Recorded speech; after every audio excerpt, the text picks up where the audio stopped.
Notre Dieu, dans son amour infini, c'est un Dieu juste.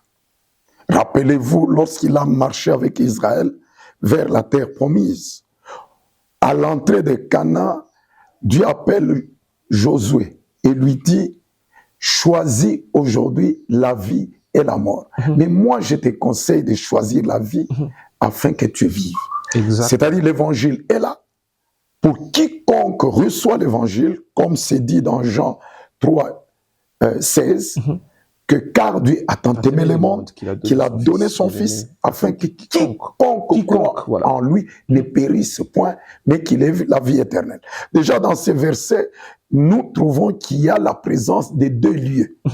La perdition, c'est vers l'enfer, alors que la vie éternelle, c'est vers le paradis. Donc, tout le monde est libre. Tout le monde est devant sa conscience. Lorsque l'évangile arrive, Dieu n'est pas dictateur. Non.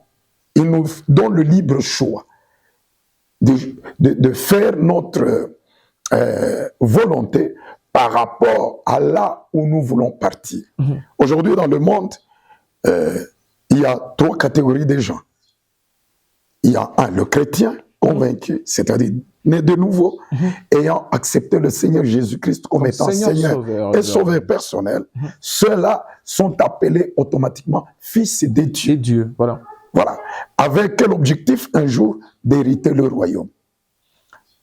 Deuxième catégorie, c'est des satanistes qui ont fait pacte avec Satan, qui l'ont choisi pour maître.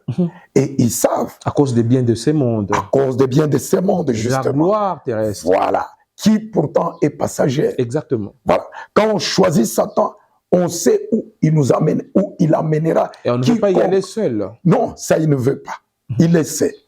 C'est la raison pour laquelle, lorsque nous faisons un pas en arrière, nous trouvons que l'objectif pour lequel il est allé séduire Ève, c'était celui-là. Exactement. Puisqu'il savait que Dieu, en créant Adam et Ève, la gloire que lui avait vécu au ciel, c'était maintenant à Adam et Ève de le faire.